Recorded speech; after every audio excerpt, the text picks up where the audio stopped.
हमने तुमको if function बताया था, है ना? इफ बताया था, इफ, आई एफ, इफ, है ना? इफ की देखो ये कंडीशन, देखो तुम लोग इस फंक्शन में कंफ्यूज क्यों हो रहे हो? देखो छोटा फंक्शन है और यही फंक्शन बार बार क्या हो रहा था, रिपीट हो जाता है, तो बड़ा हो गया। तो देखो यहाँ पे क्या होती है, कंडीशन होती है, कॉमा, और यहाँ पे क्या होता है, रिजल्ट। ठीक है, रिजल्ट वन और रिजल्ट टू, दो रिजल्ट होते हैं। ठीक है, यानी कि रिजल्ट हमेशा कंडीशन से एक ज्यादा होता है, कंडीशन से एक ज्यादा होता है। ठीक है, तो अगर एक कंडीशन है तो रिजल्ट दो होंगे, है ना? तो यहाँ पे केवल एक ही हमारे पास कंडीशन है, तो हमारे पास रिजल्ट दो। ठीक है, अब यहाँ पर देखो तुमको ये मालूम है कि भैया कॉमा कहाँ लगता है, कॉमा कहाँ लगता है?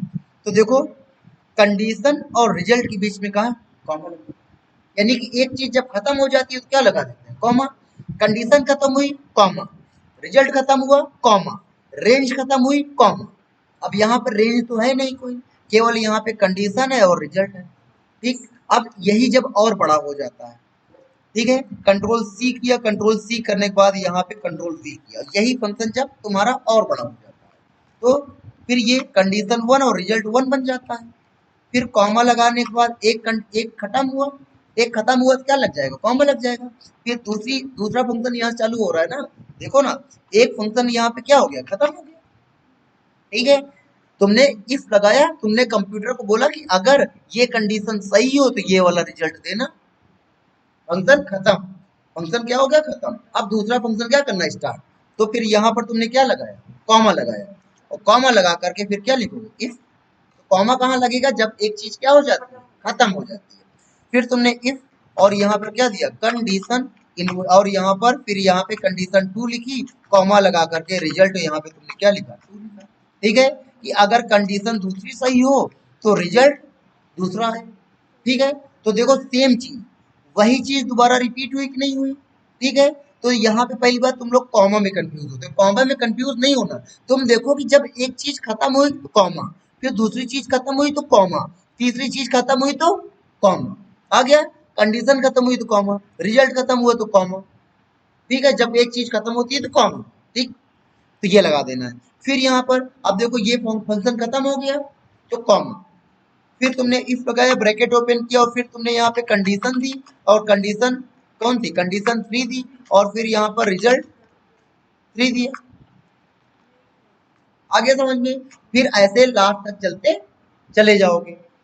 ठीक है, और फिर लास्ट में फिर यहाँ पे क्या होगा, रिजल्ट, और एक रिजल्ट क्या होता है, ज्यादा होता है, और ब्रैकेट क्या कर दिया, बंद। कोई जरूरी नहीं कि ज्यादा होता है, तुम नहीं भी दे सकते हो, जितनी कंडीशन उतने ही रिजल्ट भी हो सकते हैं, लेकिन जब सारी कंडीशन फॉल्स हो जाए तो क्या होना चाहिए, तो उसको हम लोग कहाँ लिखते हैं, लास्ट वाले रिजल्ट। ठीक है, तो देखो जितने ब्रैकेट खुले, एक दो तीन ब्रैकेट खुले, तो यहाँ पर तीन ब्रैकेट बंद कर दो, यही चीज है। अब देखो, केवल तुमको ये बेसिक अगर नहीं समझ में आ रहा है तो हम जितनी टेबल बताएंगे तुमको उतने फंक्शन याद करने पड़ेंगे, लेकिन अगर ये तुमको बेसिक समझ में आ गया तो तुमको उतने फंक्शन याद करने की जरूरत नहीं है। अब देखो जब तुम फर्स्ट सेकंड थर्ड निकालती हो, तो देखो फर्स्ट सेकंड थर्ड निकालने के लिए तुम क्या काम करती हो, इफ लगाती हो, फिर यहाँ पर लिखते हो कि अगर हमारा परसेंटेज, परसेंटेज मान लेते हैं K2 में लिखा हुआ है, तो तुमने बोला अगर हमारा परसेंटेज ग्रेटर देन या इक्वल टू किसके, 60 के, तो कॉमा, और फिर यहाँ पर रिजल्ट देना है, तो रिजल्ट में क्या है, वर्ड है, FIRST। देखो एक खत्म हुआ, कॉमा, फिर इफ ब्रैकेट ओपन किया, ब्रैकेट ओपन करने के बाद K2 greater than equal to किसके, 45 के, comma, inverted comma second, inverted comma बंद, फिर इफ ब्रैकेट ओपन किया, फिर यहाँ पर अगर यहाँ पर K2 ग्रेटर देन या इक्वल टू किसके, 33 के, comma, inverted comma third, inverted comma close, फिर कॉमा, इन्वर्टेड कॉमा फेल, और इन्वर्टेड कॉमा क्लोज, ब्रैकेट बंद, ब्रैकेट बंद, ब्रैकेट बंद, और एंटर। आगे समझ में, तो ये देखो ये तुम्हारा क्या, ये एग्जाम्पल है। ठीक है, तो देखो जब ये कंडीशन, अब देखो ये क्या है, ये कंडीशन है, comma, result, comma, condition, comma, result. आगे समझ में, कॉमा कहाँ लगना है, जब एक चीज क्या होती है, खत्म होती है। अब यहीं पर देखो दूसरा एग्जांपल, देखो दूसरे एग्जांपल में हमारा ये इन्वर्टेड कॉमा क्या हो जाएगा, गायब हो जाएगा। तो तुम बोलोगी कि सर एक जगह रिजल्ट को आपने इन्वर्टेड कॉमा में रखा है, और एक जगह रिजल्ट को आपने बिना इन्वर्टेड कॉमा में रखा है। ठीक है, तो ऐसा क्यों होगा, तुम ये भी देख लो। इक्वल का साइन, तुमने इफ किया, ब्रैकेट ओपन किया, फिर यहाँ तुमने लिखा कि अगर K2 ग्रेटर देन, K2 नहीं मान लेते हैं, कुछ और मान लेते हैं, तो यहाँ पे तुमने लिखा ABC। अगर तुमने किया यहाँ पे C2 ग्रेटर देन या इक्वल टू किसके, 1,00,000 के, 1 2 3 4 5, ठीक है। तो क्या काम करो, C2 का, C2 में मल्टीप्लाई करो कितने का, C2 में मल्टीप्लाई करो 12 का, डिवाइड कर दो कितने से, 100 से। तो ये क्या हो गई, ये कंडीशन हो गई, और ये क्या हो गया, ये रिजल्ट हो गया। फिर रिजल्ट खत्म तो वापस क्या लगेगा, कॉमा। फिर दूसरा, अब देखो यहाँ पे क्या है कि यहाँ हमारा ये जो रिजल्ट है इन्वर्टेड कॉमा के अंदर रखा है, और ये जो रिजल्ट है ये बिना इन्वर्टेड कॉमा में रखा है, ठीक है। तो कंप्यूटर के अंदर जो वर्ड होते हैं, नैना क्या है, एक वर्ड है, तो नैना को हम इन्वर्टेड कॉमा में रखेंगे, आ गया समझ में। लेकिन नैना का फोन नंबर 919889, ठीक है, वो बिना इन्वर्टेड कॉमा में रखेंगे। क्यों, क्योंकि वर्ड को हमेशा इन्वर्टेड कॉमा में रखा जाता है, नंबर को बिना इन्वर्टेड कॉमा में रखा जाता है, आ गया समझ में। अगर हम यहाँ पे नंबर को इन्वर्टेड कॉमा में रख देंगे तो हमारा कंप्यूटर समझेगा कि ये कोई नाम वाम लिखा है, इसके ऊपर कैलकुलेशन नहीं करनी है, तो इसके ऊपर वो कैलकुलेशन नहीं करेगा, और इसको, इस नाम को ऐसा के ऐसा वहां पे क्या कर देगा, प्रिंट कर देगा, वहां पर लिखेगा, लिख करके देगा C2 इंटू 12/100, ये लिख करके वो दे देगा, आ गया समझ में। तो तुम चाहती हो क्या करे, कैलकुलेशन करे, तुम क्या चाहती हो, क्या करे, कैलकुलेशन करे। तो इसके लिए तुम क्या काम करोगी कि यहाँ पर तुम अपनी इक्वेशन को इन्वर्टेड कॉमा के अंदर नहीं रखो, आ गया समझ में। एक डिफरेंस आया नहीं कि देखो यहाँ पर इन्वर्टेड कॉमा है, यहाँ पे इन्वर्टेड कॉमा क्यों नहीं है, आ गया समझ में, ठीक। फिर उसके बाद देखो यहाँ पर तुमने लिखा C2 ग्रेटर देन या इक्वल टू किसके है, 75,000 के, 75 1 2 3। तो फिर तुमने क्या काम किया कि C2 में मल्टीप्लाई करो कितने का, 9 का, डिवाइड कर दो कितने से, 100 से। तो अगर C2 की वैल्यू इतना हो तो इतना परसेंटेज निकालो, अगर C2 की वैल्यू इतनी हो तो इतना परसेंटेज निकालो। फिर यहाँ पे कॉमा लगाया, इफ ब्रैकेट ओपन किया, और तुमने लिखा कि अगर C2 की वैल्यू ग्रेटर देन या इक्वल टू 50 1 2 3, तो आप कॉमा लगाओगे, फिर लिखोगे C2 multiplied by 5 7 divided by क्या, 100। फिर यहाँ पे क्या कॉमा लगाओगे, और फिर यहाँ पे लिखोगे नो इंसेंटिव, आपको कोई भी इंसेंटिव नहीं मिलेगा, ठीक। तो अगर हमारे बंदे ने 1,00,000 से ज्यादा की सेल की है तो उसको 1,00,000 का 12% सैलरी मिलेगी। अगर हमारे बंदे ने 75,000 से ज्यादा सेल की है या, तो उसको 75,000 अपनी सेल की 9% सैलरी मिलेगी। अगर हमारे बंदे ने 50,000 से ज्यादा सेल की है या बराबर सेल की है तो उसको 7% सैलरी मिलेगी, किसकी, सेल की, इसकी सेल की सैलरी मिलेगी। नहीं तो अगर वो 50,000 से ज्यादा नहीं कर पाया तो उसको क्या करेगा, नो इंसेंटिव, कोई भी इंसेंटिव नहीं मिलेगा। अब देखो यही दो जो फंक्शन है, अब अगर ऐसी ही कंडीशन तुम्हारे सामने आ जाती है तो तुमको फिर वहां पर फेल नहीं होना है। अब देखो ऐसी कंडीशन एक बहुत बड़ी तुम्हारे सामने आने वाली है, जैसे कि यहाँ पर तुमको क्या बताना है, यहाँ पर तुमको बताना है क्या, यहाँ पर तुमको बताना है पास और, ठीक है। लेकिन पास और फेल के लिए कंडीशन, ठीक है। पास के लिए क्या कंडीशन है, पास के लिए ये कंडीशन है कि जो अटेंडेंस है वो इक्वल टू होनी चाहिए किसके, 75%, ठीक है। फिर उसके जो मार्क्स है, ठीक है, वो इक्वल टू होने चाहिए किसके, 50%, ठीक है। फिर उसके जो नोट्स, ठीक है, तो वो लिखे होने चाहिए, कंप्लीट होने चाहिए, कंप्लीट होने चाहिए, ठीक है। और उसका जो प्रैक्टिकल है, प्रैक्टिकल फाइल वो क्या होनी चाहिए, सब मिटेड होनी चाहिए, आगे समझ में। फिर और क्या है, उसकी फीस क्या होनी चाहिए, कंप्लीट होनी चाहिए। ऐसी कई सारी कंडीशन तुमको दे दी जाती है, तब वो पास बताए, नहीं तो फेल। अभी तक क्या था, केवल एक कंडीशन और एक रिजल्ट, एक कंडीशन एक result। लेकिन अब क्या है कि रिजल्ट एक ही है लेकिन कंडीशन बहुत सारी, अलग अलग नहीं है, बहुत सारी, ठीक है। तो आप देखो ऐसे के लिए क्या है, ऐसे के लिए तुमको ये मालूम होना चाहिए, इक्वल का साइन, इफ ब्रैकेट ओपन किया, ब्रैकेट ओपन करने के बाद मान लेते हैं कि अटेंडेंस, मान लेते हैं कि हमारी अटेंडेंस लिखी है किस कॉलम में, B2 कॉलम में। तो हमने बोला कि जो अटेंडेंस होनी चाहिए वो ग्रेटर देन या इक्वल टू किसके होनी चाहिए, 75। फिर मान लेते हैं कि जो मार्क्स है, मार्क्स किस में लिखे हैं, C2 में लिखे हैं। तो मार्क्स हमारे होने चाहिए 50 से ज्यादा या 50 के बराबर। फिर उसके बाद जो नोट्स है, वो नोट्स हमारे कहाँ लें, D2 में। तो D2 में क्या लिखा होना चाहिए, D2 में लिखा होना चाहिए क्या, कंप्लीट। ठीक है। फिर प्रैक्टिकल फाइल का जो डिटेल है वो कहाँ पे है, E2 में। कहाँ पे है, E2 में। तो E2 इक्वल टू क्या होना चाहिए, सब,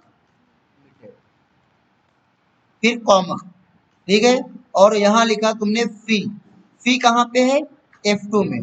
तो F2 इक्वल टू क्या होना चाहिए, कंप्लीट। आ गया समझ में। ये पूरी एक कंडीशन है, लेकिन अब ये फंक्शन काम करना बंद कर, क्योंकि ये केवल ट्रू और फॉल्स चेक करता है और एक कंडीशन चेक करता है, केवल एक कंडीशन चेक करता है। इफ केवल एक कंडीशन को चेक करता है, लेकिन यहाँ पे कई सारी कंडीशन है। तो बहुत सारी कंडीशन को चेक करने वाले बंदे को बुलाना पड़ेगा, जिसको बोलते हैं क्या, एंड। एंड क्या काम करता है, एंड सारी कंडीशन, 1 से 255 कंडीशन को चेक कर सकता है। इतनी कंडीशन, एंड जो है वो 255 कंडीशन को चेक करता है। लेकिन एंड जो है ट्रू तभी बताएगा जब सारी कंडीशन क्या होंगी, सही हो। अगर उनमें से कोई भी एक कंडीशन गलत हो जाती है तो एंड क्या बताएगा, फॉल्स। तो अब नैना देवी आप देखिए यहाँ पर कि ये हमारी कंडीशन है, वही कंडीशन यहाँ पर इतनी छोटी थी और वही कंडीशन यहाँ पर इतनी बड़ी हो गई। तो तुम इतनी बड़ी देख रहे हो, तुम ये देखो कि इससे केवल ट्रू आएगा या, आ गया समझ में, इतनी, इस पूरी लाइन से या तो ट्रू आएगा या तो फॉल्स। आ गया समझ। तो अगर ट्रू आया तो इन्वर्टेड कॉमा में तुम लिख दो क्या, पास। अगर फॉल्स आया तो इन्वर्टेड कॉमा लिख दो क्या। आ गया समझ में। तो जब ये सारी कंडीशन सही हो जाएंगी तो हमारा एंड फंक्शन क्या बताएगा, ट्रू बताएगा। तो इफ का काम क्या होता है, ट्रू होने पर पहला रिजल्ट प्रिंट करता है। ठीक है, पहला प्रिंट कर देगा। लेकिन थोड़ी देर के लिए मान लो कि सारी कंडीशन क्या है, कम सही है, बस एक कंडीशन क्या है, गलत है, इनकम्प्लीट है। तो अगर एक भी कंडीशन फॉल्स हो जाएगी तो ये एंड फंक्शन क्या करेगा, फॉल्स बताएगा। तो इफ अपनी आदतों के हिसाब से सही होने पर पहला रिजल्ट प्रिंट करता था, तो अब ये गलत होने पर कौन सा रिजल्ट प्रिंट करेगा, दूसरा। आगे समझ में। तो ये तुमको इफ आना चाहिए।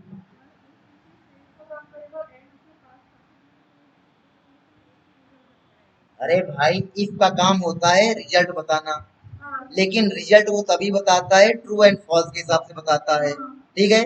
अगर ये, अगर ट्रू होगा तो पहला रिजल्ट बताता है, अगर फॉल्स होगा तो दूसरा रिजल्ट बताता है। और एंड का काम होता है ट्रू एंड फॉल्स बताना, कि ये जो जितनी भी कंडीशन लिखी है वो ट्रू है कि फॉल्स है। अगर सारी ट्रू होंगी तो एंड इसको क्या बताएगा कि कंडीशन क्या है, सही है ना। तो इफ क्या करेगा, पहला रिजल्ट प्रिंट करेगा। लेकिन अगर एक भी कंडीशन गलत होगी तो एंड क्या बताएगा, गलत है। तो इफ क्या काम करेगा, दूसरा रिजल्ट प्रिंट करेगा। अब अगर इसी की तुमको क्या बनानी है, टेबल बनानी है। तो इसी की अगर टेबल हम बनाना चाहें तो देखो टेबल की, टेबल कैसे बनेगी, K2 में क्या होना चाहिए, परसेंटेज होना चाहिए। तो अब ये टेबल तुम जा करके बनाओगी तो पहले इधर देखो K2 में परसेंटेज होना चाहिए, तो स्टूडेंट्स नेम, फिर यहाँ पर 1 2 3, K2 में परसेंटेज होना चाहिए, परसेंटेज इसमें होना चाहिए, टोटल इसमें होना चाहिए, परसेंटेज इसमें होना चाहिए और ग्रेड इसमें होना चाहिए। तो ये जो फंक्शन लगेगा तुम्हारा यहाँ लगेगा। और ये तुम्हारा पहला सब्जेक्ट, दूसरा, तीसरा, चौथा, पांचवा, छठवां, सातवां, 7 सब्जेक्ट है। तो ये पहले वाली जो हमने फॉर्मूला बताया उसमें ये वाली टेबल बनेगी।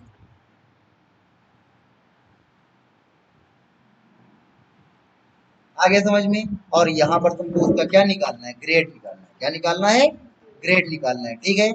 फिर जो तुम्हारी दूसरी वाली टेबल है, दूसरी वाली टेबल जो हमने तुमको समझाई है, कौन सी, ये सी वाली है ना। सी में क्या लिखा है, सेल लिखी हुई है। तो यहाँ पर मान लेते हैं सेल्स मैन है, यहाँ पे मान लेते हैं प्रोडक्ट है, और यहाँ पे मान लेते हैं सेल्स है, यहाँ पे मान लेते हैं इंसेंटिव। ठीक है, तो यहाँ पर सेल्समैन है, नाम दे देते हैं विवेक का। प्रोडक्ट नाम दे देते हैं मॉनिटर का, मॉनिटर बेच रहे हैं ये। और सेल्स यहाँ पे कर देते हैं 1,50,000 कर देते हैं। आ गया समझ में। अब यहाँ पर इंसेंटिव हमको निकालना है, तो ये देखो उस वाले के लिए ये वाली,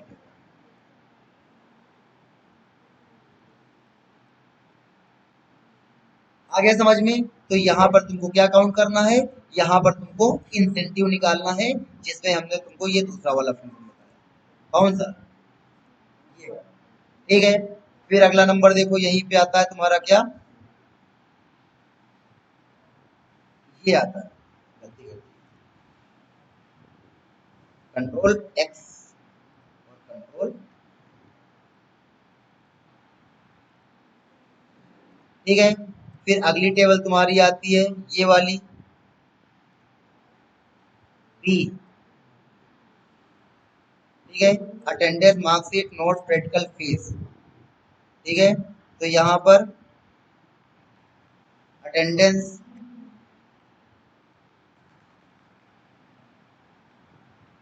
attendance marks notes practical fee, notes practical और फी। फिर और उसके बाद क्या है, रिजल्ट। यहाँ पर स्टूडेंट्स, ठीक है, यहाँ लिख दिया नैना। और उसके बाद यहाँ पे हमने ये है,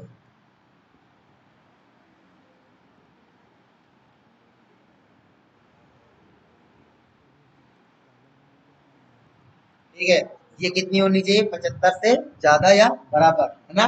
तो यहाँ पे हमने इसको कितना कर दिया, 76 कर दिया। मार्क्स, मार्क्स MARKS, मार्क्स कितना होना चाहिए, 50 से ज्यादा या बराबर। तो हमने इसको 51% कर दिया। नोट्स क्या होने चाहिए, कंप्लीटेड होने चाहिए। और प्रैक्टिकल क्या होना चाहिए, सबमिटेड होना चाहिए। और फीस क्या होनी चाहिए, कंप्लीटेड होनी चाहिए। या इसको हम क्या लिख देते हैं, फिनिश्ड, है ना। फीस क्या होनी चाहिए, फिनिश्ड होनी चाहिए। तो यहाँ पर भी हमको फॉर्मूले में भी क्या लिखना पड़ेगा, फिनिश्ड, है ना। और ये सारी कंडीशन है। तो आप देखो, जब ये सारी कंडीशन ट्रू होंगी तभी पास बताएगा, नहीं तो फेल बताएगा। तो यहाँ पर इक्वल का साइन लगाया, इफ, फिर एंड, फिर ब्रैकेट ओपन। और यहाँ बोला कि जो अटेंडेंस है ग्रेटर देन या इक्वल टू किसके होनी चाहिए, 75 के, कॉमा। फिर जो मार्क्स हैं वो ग्रेटर देन या इक्वल टू किसके होने चाहिए, 50 के। फिर कॉमा, जो नोट्स हैं वो इक्वल टू क्या होने चाहिए, कंप्लीटेड होने चाहिए।